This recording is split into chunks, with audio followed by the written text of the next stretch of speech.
繼續留意翻嗰個天氣嘅狀況啦吓，特別都係嗰句啦，喺即係冇乜特別需要嘅情況底下呢，都大家安坐家中咧，可以繼續收聽我哋商業電台嘅廣播啦。咁當然最緊要嘅呢，就係確保翻大家嘅安全啦吓。嗱，今日嘅大晒呢嚟到呢一度啦，聽日再同大家見面啦，拜拜。天文台最新風暴消息。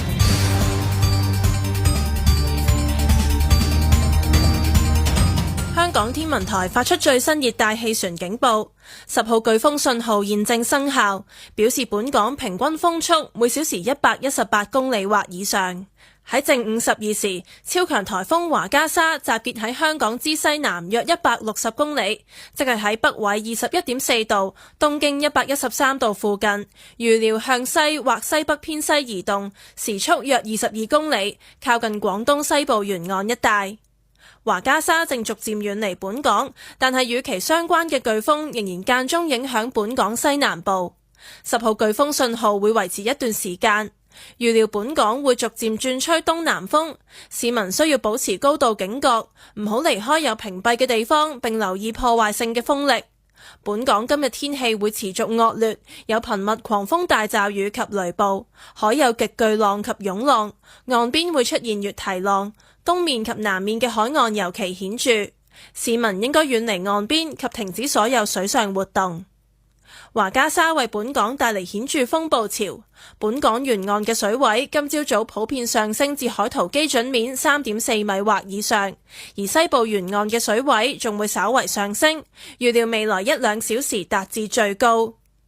喺過去1小時，昂坪、長洲同埋塔門分別錄得嘅最高持續風速為每小時153、124同埋111公里，最高陣風分別超過每小時184、148同埋142公里。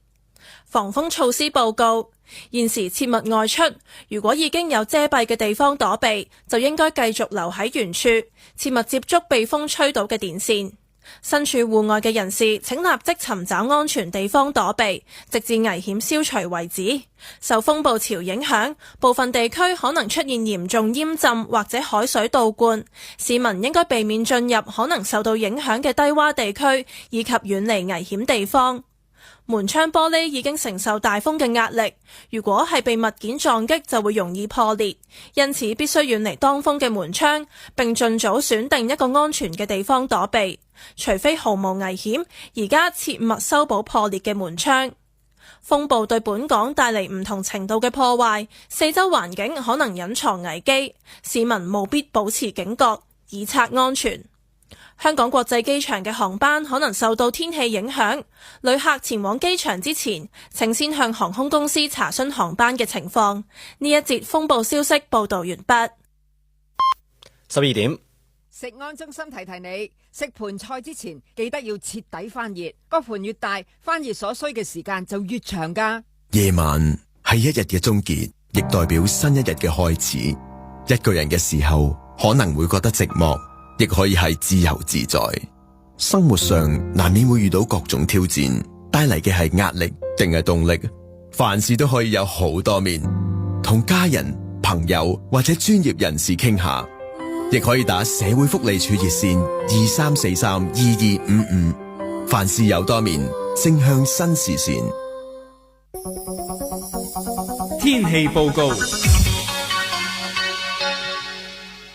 10號颶風信號現正生效，本港下晝同今晚天氣預測，吹暴風至颶風程度東至東南風，今晚風勢逐漸減弱，海有極巨浪同埋湧浪，密雲有頻密狂風大驟雨同埋雷暴。展望聽日風勢進一步減弱，初時雨勢仍然頗大，隨後1-2日天氣逐漸好轉。山泥傾瀉警告同埋新界北部水浸特別報告現正生效，而家氣溫係26度，相對濕度92%。午間新聞專輯，商業電台新聞及公共事務部製作。今日係9月24號星期三，呢一節午間新聞專輯由郭舒揚主持。今日嘅主要新聞有：超強颱風華嘉莎逐漸遠離本港，10號颶風信號仍然會維持一段時間。政府收到270宗冧樹同埋12宗水浸報告，有33人喺風暴期間受傷。富麗敦海洋公園酒店有大門玻璃被海水沖爆，港島杏花村風勢猛烈，街坊話今次颱風威力比天鴿猛烈。水浸黑點大澳同鯉魚門水位上升有輕微水浸，有餐廳負責人話沙包冇辦法阻擋海水湧入。詳細新聞內容，10號颶風信號仍然生效，政府收到最少270宗冧樹報告、1宗山泥傾瀉報告同埋12宗水浸報告。最少33人喺風暴期間受傷，民政事務總署開放50個臨時庇護中心，超過760人入住。臨海嘅富麗敦海洋公園酒店半夜有大門玻璃俾海水沖爆，大量海水不斷湧入酒店。酒店話事件入面冇人受傷。馮天南報道。10號颶風信號生效近10個鐘頭，天文台高級科學主任蔡振榮話：超強颱風華加莎正係逐漸遠離本港，但係相關颶風仍然間中影響本港西南部。10號颶風信號會維持一段時間。喺正午12時，超強颱風華加莎集結喺香港嘅西南大約160公里，預料向西或者西北偏西移動，靠近廣東西部沿岸一帶。華加莎正逐漸遠離本港，但同佢相關嘅颶風仍然間中影響本港嘅西南部。10號颶風信號會維持一段時間，預料本港會逐漸轉吹東南風，市民需保持高度警覺，唔好離開有屏蔽嘅地方，並留意破壞性嘅風力。喺惡劣天氣之下，多區嚴重水浸。喺海洋公園旁邊臨海嘅富麗敦海洋公園酒店，半夜俾洪水沖爆玻璃。網上片段顯示玻璃爆裂嘅一刻傳出巨響，